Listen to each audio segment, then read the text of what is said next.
Здравейте, аз съм Емо, а това е моята импровизирана влог поредица сутрин с кафето. Преди време доста честичко си показвах физиономията в интернет, за да комуникирам някакви неща, които правим. Ако не ме познавате, казвам се Емануил Трейман и се занимавам с организацията на всевъзможни фотографски събития и инициативи. И сега правим няколко много яки неща, за които мисля, че си струва да разкажа, и за това ще гледам сутрин, докато си пия кафето, да записвам по едно такова кратко видео, не знам колко кратко ще бъде, за да ви споделям за интересни инициативи, които правим. Сега, в случая на това кратко видео, то ще е за две неща, които правим тази седмица. Първото се казва Weekend Photo Edition, който правим заедно с Papur Concept Store и Monochrome Hub в Papur Concept Store, което се намира на Екзархиосиф и Бенковски. Това е зад почтата, никаква поща, зад пожарната в София. Там няма базар. Там няколко много готини автори, добри фотографии, ще предложат своя авторска фотография за продажба. Професионално изпълнени супер качествени копия на техни неща, които може да вземете с автограф, лично от авторите, за ваша колекция, за подарък, за кеф. И ето кои са авторите. Значи един е Ивайло Станев. Ивайло Станев е един от така много добрите български фотографи. От известно време се пребивава в Испания и там живее. Всъщност той е съорганизатора на това събитие, като през последните години той се занимава доста с продажба на фотография именно и създаде тази галерия Monochrome Hub, която продава авторска фотография в Испания и Европа и света. Друг от авторите, който може да видите, това са много популярните български стилисти Слав и Хубен, които този път ще влезнат в обувките на фотографа и ще показват техни снимки. Ще видите и Владимир Спасов, той ще покаже много готини пейзажи от България и не само пейзажи, но интересни, абстрактни, концептуални, натурални снимки. И като говорим за някаква абстрактност, мисля, че Петра Марино там бие всичко, защото тя показва някакви много обикновени, ежедневни предмети, места и така, но през нейния доста изпълнен с въображение поглед, в който ги превръща в някакви необикновени сюжети. И мен лично ми е много приятно и интересно винаги да гледам нейната работа.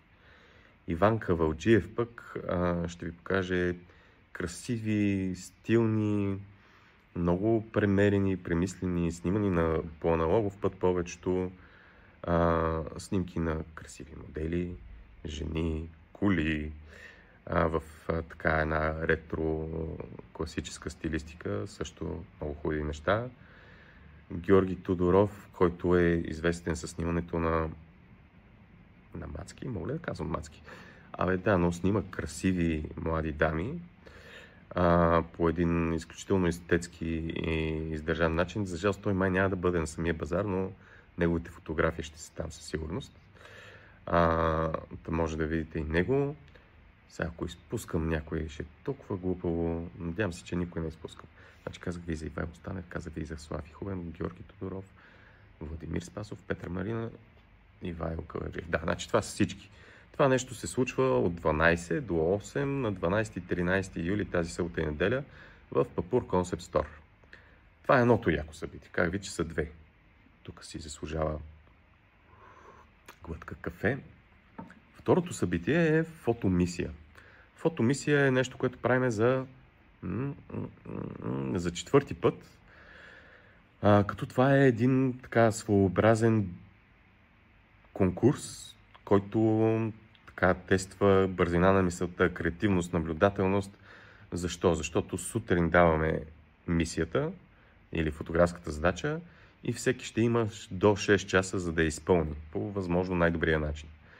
Това нещо този път се случва с подкрепата на Столична община, в рамките на тяхната лятна програма и в рамките на седмица на фотографите в антична Сердика, което се организира от Сдружение на българските фотографи или Клуба на фоторепортерите,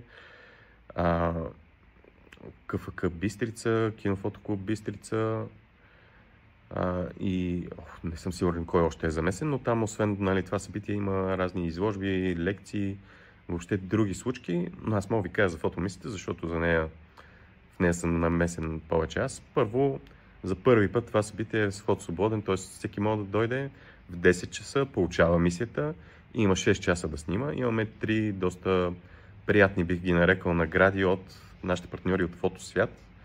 Фотосвят са магазин за техника, фотографска, оборудване, аксесуари, всякакви такива неща. И съответно те ни дават една супер яка флашка 128 гигабайтова, която има, тия са много готини, има от единия край има USB-C, от другия край има такова нормално USB, което го ръчкаш и може да си прехвърляш неща от телефона на компютъра, на телефона на другаде. Много са полезни. Един външен хард диск, 1 терабайт, който винаги може да е полезен, който не снима, той в днешно време няма нужда от повече място и още място. И първата награда е един Fujifilm Instax Mini 70, което от уния апаратчета, нали се сеща като Polaroid, като такова, дето штракаш и снимката излиза веднага от тях. И тия са супер яки апаратчета, трябва да ви кажа. Да си го носиш, това идва с няколко листчета консуматив, така че човек да си направи кефа. Общата стойност на тия награди е към 400 лева отива, не съм сигурен ден, но така или иначе, идвате на фотомисия, получавате мисията, снимате цял ден, събираме се в 4 часа, журираме ги заедно тия неща и раздаваме наградите. Това са двете яки събития, които исках да ви спомена сега. Има толкова още неща, за които трябва да ви кажа. Даже много ме сърби да ви ги кажа сега, обаче това видео стана с 7 минути. То ще се качи в интернет по някакви рилове и глупости и никой няма го гледа толкова време. Така че ще ви кажа чао и ще се видим до някоя друга сутрин с някое друго кафе.